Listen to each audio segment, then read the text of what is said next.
우리 남자들 군대 가면 논산 훈련소, 그 훈련소에서 매주일마다 예배를 드리는데 그 논산 훈련소 훈련병들 예배하는 그 모습입니다. 좀 열기가 대단합니다. 수수께끼를 하나 내겠습니다. 이 세상에서 가장 무거운 것 무엇일까요? 가장 무거운 것? 벌써 눈치를 채시고 정답을 말하신 분이 있는데 눈꺼풀입니다. 눈꺼풀. 이거 한번 내려앉으면 천하장사 2만기도 못 들어 올린답니다. 그러나 이번에 눈을 크게 뜨시고 눈꺼풀이 안 내려오도록 여러분 각별히 신경을 쓰시면서 오후 예배 길지 않습니다. 짧은 시간이지만 우리 하나님 앞에 영광을 꼭 돌리는 예배가 될 수 있기를 바랍니다. 오전 예배하고 오후 예배는 좀 다르죠. 또 오후 예배는 많이 가신 분들이 있습니다. 특히 남자분들이 많이 가신 것 같아요. 남아있는 우리 남자들을 위하여 영광의 박수 한번 칩시다. 남아있는 우리 남자분들 참 믿음이 대단합니다. 오늘은 솔로몬의 성전 건축입니다. 솔로몬이 하나님의 거하실 처소, 하나님의 백성들이 예배하는 처소를 건축을 합니다. 그러나 그 당시에는 참 이 건축하기가 힘듭니다. 그냥 가정집들이야 그냥 온마 형식으로 지었겠지만 하나님이 거하실 거룩한 처소는 아주 크고 웅장하고 하나님이 보여준 식양대로 지어야 했습니다. 주로 기초는 돌로 산에서 돌들을 잘 깎아 다듬어서 운반하고 그걸로 기초나 담을 쌓고 장식은 주로 목재입니다. 목재는 크게 백양목 나무와 잣나무인데요. 이 나무들은 실상은 이스라엘 나라에 없습니다. 그래서 저 북쪽 나라에서 가져왔죠. 두로라는 나라에서 가져왔습니다. 한번 이게 이제 백양목 나무입니다. 그 북쪽 두로 지금의 어디죠? 레바논. 바로 그 이스라엘 나라 위쪽에 있는 나라가 레바논입니다. 이 레바논 나라 그쪽이 상당히 추운 나라잖아요. 그래서 추운 지방에서 잘 자라고 곱게 자라는 이 백양목 나무를 이제 다듬어서 기둥과 또 석가래 이제 벽을 세우게 된 겁니다. 바로 저 위에 두로가 있죠. 그 곳에서 그 아까 백양목과 잣나무를 베어서 뗏목으로 엮어서 지중해에서 이제 아래 욥바향으로 옮깁니다. 그리고 욥바에서 이제 예루살렘까지는 이제 인부들이 목도로 어깨에 이제 메고 운반을 해서 예루살렘 성전을 지었습니다. 오늘 예루살렘 성전의 모습을 그림으로 그려보면 쉬운데 말로 하니까 굉장히 지금 단위하고 또 다르게 굽잇이라는 단어를 쓰고 해서 이야기가 힘들 거예요. 제가 한번 보겠습니다.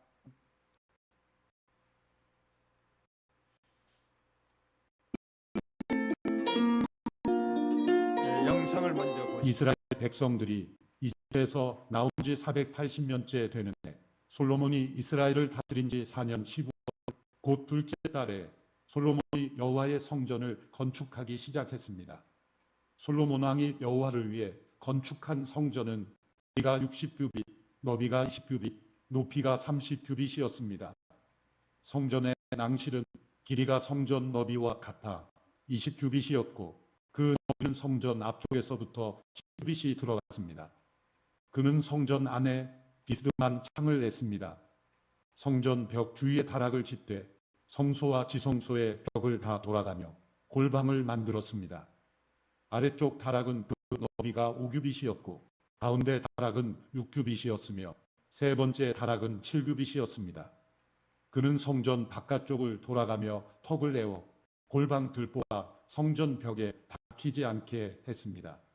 중간층으로 올라가는 입구는 성전 오른쪽에 있어서 계단을 통하여 중간층으로 올라가게 돼 있고 또 중간층에서 3층까지 연결되어 있었습니다. 이 방 앞에 성소는 길이가 40규빗이었습니다. 그는 성전 안에 안쪽 성소를 마련해 그곳에 여호와의 언약궤를 모셔두었습니다. 안쪽 성소는 길이가 20규빗, 너비가 20규빗, 높이가 20규빗이었습니다. 안쪽 성소에는 올리브 나무로 만든 두 그룹이 있었는데 각각 그 높이가 10규빗이었습니다. 첫 번째 그룹의 한쪽 날개는 길이가 5규빗, 다른 한쪽 날개도 5규빗, 이쪽 날개 끝에서 저쪽 날개 끝까지가 10규빗이었습니다. 두 번째 그룹도 10규빗으로 두 그룹은 크기와 모양이 같았습니다. 한 그룹의 높이가 10규빗이었고 다른 그룹도 마찬가지였습니다. 그는 성전의 지성소 안에 두 그룹을 두었는데 그 모습은 날개를 펼친 것으로 한 그룹의 날개는 한쪽 벽면에 닿았고 다른 그룹의 한쪽 날개는 다른 쪽 벽면에 닿았으며 지성소 중앙에서 두 그룹의 날개가 서로 닿았습니다. 그는 그룹들도 금을 입혔습니다. 또 안쪽 성소나 바깥 성소 모두 성전 전체의 벽을 둘러가며 그룹과 종려나무와 꽃이 핀 모형을 조각해 놨고 성전의 안쪽 성소와 바깥 성소 모두 바닥에 금을 입혔습니다. 이렇게 그는 성전 전체에 금 입히기를 마쳤습니다. 그는 또한 안쪽 성소에 있는 제단에도 전부 다 금을 입혔습니다. 안쪽 성소의 입구에는 올리브 나무로 문을 만들어 달았는데 인방과 문설주는 벽 두께의 5분의 1이었습니다. 또한 두 개의 문은 올리브 나무로 만들었고 거기에 그룹과 종려나무와 꽃이 핀 모형을 새겨넣고 그룹과 종려나무에 금을 입혔습니다. 이와 마찬가지로 성전 문에는 올리브 나무로 문설주를 만들었는데 그 두께는 벽 두께의 4분의 1로 하고 그 두 문짝은 잣나무로 만들었는데 두 짝 다 가운데가 접히게 했습니다. 그 문짝에는 그룹과 종려나무와 꽃이 핀 모형을 새겨넣고 그 조각에 골고루 평평하게 금을 입혔습니다. 솔로몬은 또한 하나님의 성전에 있는 모든 기구들을 만들었습니다. 금 제단과 진설병을 두는 금 상들과 등잔대들, 곧 지성소 앞에 오른쪽과 왼쪽에 각각 5개씩의 순금 등잔대들과 금꽃과 등잔과 불집게들, 그는 성전의 현관에 이 두 기둥을 세우고 오른쪽 기둥은 이름을 야긴이라고 하고 왼쪽 기둥은 이름을 보아스라고 했습니다. 두 기둥 꼭대기에는 백합화 모양이 있었습니다. 이렇게 기둥 만드는 일이 끝났습니다. 그는 바다를 부어 만들었습니다. 그것은 둥근 모양으로 지름이 10규빗, 높이가 5규빗, 둘레가 30규빗이었습니다. 바다 모형은 12마리의 황소 모형 위에 서 있는 모습이었습니다. 셋은 북쪽을, 셋은 서쪽을, 셋은 남쪽을, 셋은 동쪽을 향하고 있었습니다. 바다는 그 위에 올려졌고 소들은 꽃무늬를 안으로 향하게 하고 서 있었습니다. 그 두께는 한 뼘 너비만 했고 그 가장자리는 잔의 가장자리 같이 백합화 모양을 따서 만들었습니다. 그 바다에 2000밭이 담길 만했습니다. 그는 또한 청동으로 10개의 받침대를 만들었는데 각각 길이가 4규빗, 너비가 4규빗, 높이가 3규빗이었습니다. 틀 사이에 있는 테두리에는 사자, 황소 그룹들이 있었고 사자와 황소 위아래로는 화관 모형이 있었습니다. 바퀴들은 전차 바퀴처럼 생겼습니다. 또 그는 청동대야 10개를 만들었습니다. 청동대야 하나는 물 40밭이 들어가는 크기였습니다. 모든 대야는 지름이 4규빗이었고 그는 성전 오른쪽에 5개를 왼쪽에 5개를 세웠고 바다 모형은 성전 오른쪽 곧 동남쪽에 세웠습니다. 솔로몬 왕은 여호와의 성전을 위해 모든 일을 마쳤습니다. 성전의 크기고 여러 가지 구조들을 영상으로 보셨습니다. 성전의 크기를 보면 길이가 27m입니다. 넓이 9m고 높이가 14m입니다. 그러니까 이걸로 보면 바닥 면적만 75평 건물입니다. 높이는 약 5층 내지 6층 정도의 높이로 지어졌음을 우리가 알 수가 있습니다. 오늘 본문에 보면 그 이스라엘 백성들이 애굽에서 나온 지 480년 만에 성전을 건축했다. 이 열왕기상 6장 1절에 아주 중요한 기절입니다. 그거는 과연 성전이 언제 몇 년도에 지어졌는가를 정확하게 알 수 있는 그 규절이기 때문에 그렇습니다. 그러면 이스라엘 백성들이 애굽에서 출애굽에서 480년 뒤에 솔로몬이 성전을 건축했는데 이 480년이 정확하게 모세가 이제 애굽에서 가나안까지 40년 걸렸다고 성경에 기록되어 있고, 이제 모세는 거기까지 요단강 직전까지만 자기의 사명을 다하고 죽고요, 여호수아가 이제 요단강을 건너서 여리고성을 정복하고 그 가나안 땅을 정복하고 살 때가 17년이 걸렸습니다. 여호수아가 죽고 난 이후를 우리는 사사시대라고 하는데요, 우리가 12명의 사사를 전에 공부한 적이 있습니다. 삼손도 있고 기드온, 여자 사사 드보라도 있고, 그러한 12명의 사사들이 사사던 그 시대가 299년입니다. 정확히 299년. 그리고 이제 사사 시대가 끝나고 왕을 요구해서 첫째 왕이 사울이 40년, 둘째 왕 다윗도 40년을 다스렸다. 그래서 40년이고, 솔로몬이 왕이 되고 나서 4년째 되던 해에 성전을 건축했기 때문에 이 모든 숫자를 더하면 정확하게 480년이 됩니다. 그리고 이것이 정확하게 인류 역사에서는 예수님이 탄생하기 전 944년이다. BC 944년이 바로 솔로몬이 성전을 건축했던 연도가 정확하게 이 절을 통해서 우리가 알 수가 있습니다. 여기 보니까 이스라엘 자손 애굽 땅에서 나온 지 480년입니다.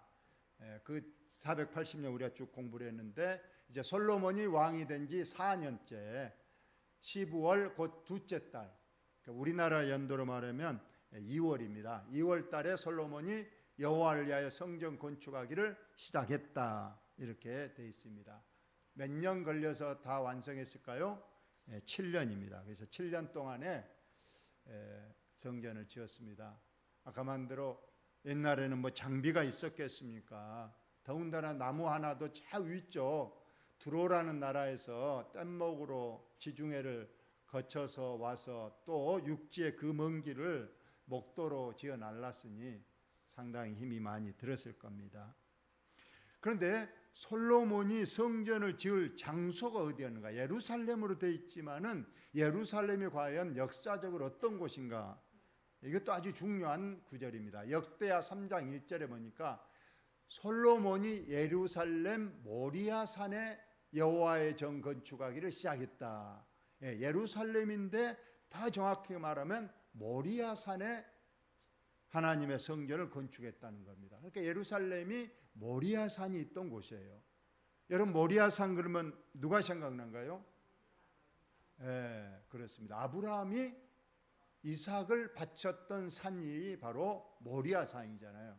하나님께서 아브라함의 믿음을 시험하기 위해서 너는 너 독자 아들을 데리고 내가 지시할 산에 가서 아들을 죽여 번제로 바쳐라. 바로 그 산이 모리아 산인 겁니다.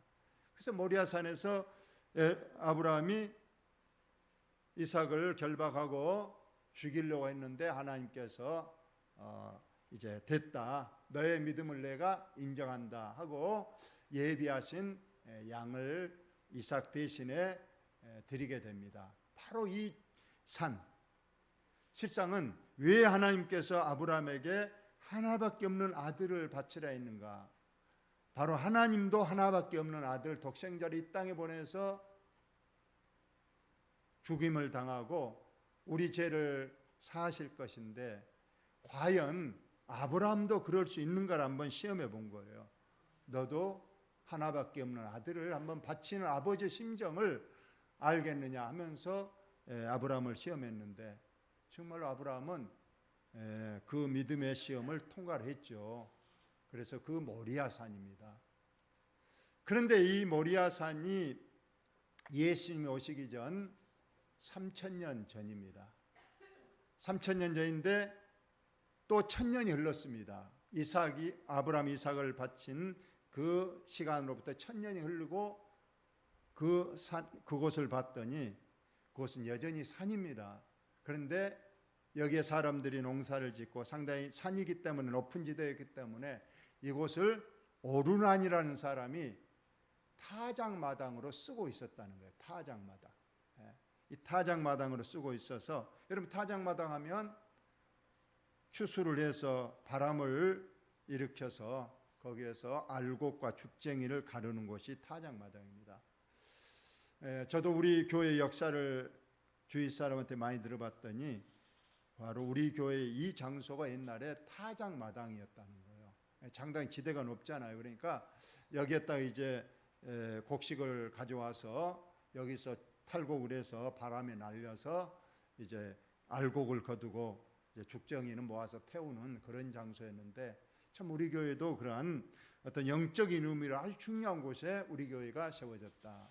그러니까 모리아산은 아브라함이 이삭을 바쳤던 장소고 타작마당이었던 곳을 바로 솔로몬이 이곳에 하나님의 성전을 지었던 겁니다. 물론 솔로몬이 독자적으로 결정한 것은 아니고 하나님께서 지시한 땅이었고 이미 다윗에게 이미 예고됐던 그런 장소에 하나님의 성전이 세워지게 된 것입니다. 오늘은 이 성전을 지을 때 아까도 그 길이는 말씀했습니다. 27m, 14m, 길이는 27m, 넓이 9m, 높이는 14m. 그러니까 약 6층 정도의 건물인데 바닥 면적만 해서 75평이니까 아주 크다고는 할 수 없고 그렇다고 작다고 할 수 없는데 그 당대에서는 최고의 건축물이었습니다. 왜냐하면 모두 다 금으로 입혀버렸어요. 그래서 당대의 최고인데 어떤 학자가 그 금액 또 재료비 이런 걸 환산해서 그 솔로몬의 성전을 돈으로 환산했더니 얼마 정도 나왔느냐? 300조 원이 나왔어요. 300조 원. 여러분 지금 300조 원의 건물이 있을까요? 우리나라에 아무리 뭐 63빌딩이 크고 해도 조를 넘지는 않을 것 같습니다. 근데 300조 원이다. 전 세계에서도 가장 크고 웅장한 건물도 10조를 넘어가는 건물은 없습니다. 근데 300조 원의 가치가 있는 그 건물을 솔로몬이 지었다는 그러한 말씀입니다. 오늘은 한 가지 이 말씀만 가지고 설명하고 말씀을 마치도록 합니다. 이 성전을 지을 때 특색이 있었는데 이 성전은 건축할 때에 돌을 그 뜨는 곳에서 다듬고 가져다가 건축을 했다. 그렇게 되어 있습니다. 그러니까 채석장이 먼 곳에 있습니다. 그곳에서 여기에 쓸 돌의 길이를 그 채석장에서 미리 딱 자로 재서 다듬습니다. 그걸 가져와서 그대로 맞추는 형식이에요. 근데 만약에 가져왔는데 안 맞다 그러면요, 조금 안 맞아. 그럼 여기서 그 자리에서 그냥 망치나 뭐 끌로 이렇게 다듬어서 놓는 것이 아니에요. 조금이라도 틀리면 그걸 다시 채석장으로 다시 가져가서 거기 가서 다시 다듬어서 이곳에서 그대로 맞추는 형식이다. 그러니까 여기서 보니까 건축하는 동안에 성전 그 건축장에서는 전혀 소리가 안 들리는 거예요. 망치나 도끼나 철련장 소리가 들리지 아니하였다. 왜냐하면 여기서는 절대 다듬지 않습니다. 이거 철칙이에요. 그래서 가져가서 다시 다듬어 오고 또 안 맞으면 다시 가져가서 다듬고 그래야지 여기서는 절대 연장을 쓰지 않고 그대로 놔서 건축하는 동안 전혀 소리가 들리지 않았다. 바로 영적 교훈이 여기 있는데 오늘날 교회에서도 교회 안은 화평함과 화목이 있어야 돼요. 절대 시끄러운 소리가 나면 안 된다는 것을 우리에게 잘 말씀하고 있어요. 오늘날 많은 또 교회들이 분쟁하는 모습을 봅니다. 교회가 파가 나뉘고 목사와 장로가 싸우고 장로끼리도 싸우고 또 성도 간에도 어떤 문제로 그냥 싸워서 교회를 나가서 또 다른 교회를 세우기도 하고 그렇습니다. 이건 하나님 앞에 결코 좋은 모습이 아닙니다. 오늘 보니까 성전을 건축할 때에 철전장 소리가 전혀 어떤 소리도 들리지 아니했습니다. 그대로 갖다가 지어서 아주 조용한 가운데 평화한 가운데 성전이 건축이 되었다. 저와 여러분, 우리 교회는 어떤 경우에도 우리가 대화하고 또 타협하고, 그래서 우리 교회는 늘 화목하고 화평한 교회를 이루는 것, 이것이 하나님이 진정으로 원하시는 내용입니다. 저는 이제 10년이 됐습니다. 50대 딱 50살에 와서 여기 와서 한갑을 지냈으니까 10년이 이제 지나고 있습니다. 그동안에 우리 백 장로님하고 당회를 해왔는데, 우리 장로님이 증인일 겁니다. 한 번도 당회를 하면서 다투지 않았어요. 제가 의견을 내고 또 우리 장로님도 의견 내면 그렇게 하시죠. 조금만 더 기도해보고 결정합시다. 그럴지언정 어떤 경우에도 장로님 저 기억이 틀렸는가 모르겠습니다. 혹시라도 얼굴을 붉히고 중간에 나갔거나 그건 아닙니다 목사님, 그거 안 됩니다, 그런 적이 한 번도 없었던 것 같아요. 그래서 너무 감사하고, 또 우리 교회도 제가 올 때는 분쟁이 있어서 그런 경우가 있었지만은 또 저 온 이후로 어쨌거나 우리가 하나 돼서 지금까지 큰 분쟁 없이 여기까지 오시게 하신 것 감사합니다. 교회는 절대로 연장소리가 들리거나 불협화음이 절대로 있지 않아야 됩니다. 사도 바울이 고린도전서 교회에게 늘 편지하는 것은 그것이에요. 왜 너희 교회는 맨날 싸우냐, 맨날 분파를 싸우냐, 제발 싸우지 말고 이제는 그리스도 예수 안에서 한마음 한뜻으로 화목하고 하나 되라 하고 간곡히 당부했던 것을 우리가 기억하고, 우리 함께 화목한 평안한 우리 교회를 세워가는데 저와 여러분이 한마음 한뜻으로 기도하고 사랑의 뜻으로 하나 되시기를 예수님의 이름으로 축원을 드립니다. 하나님,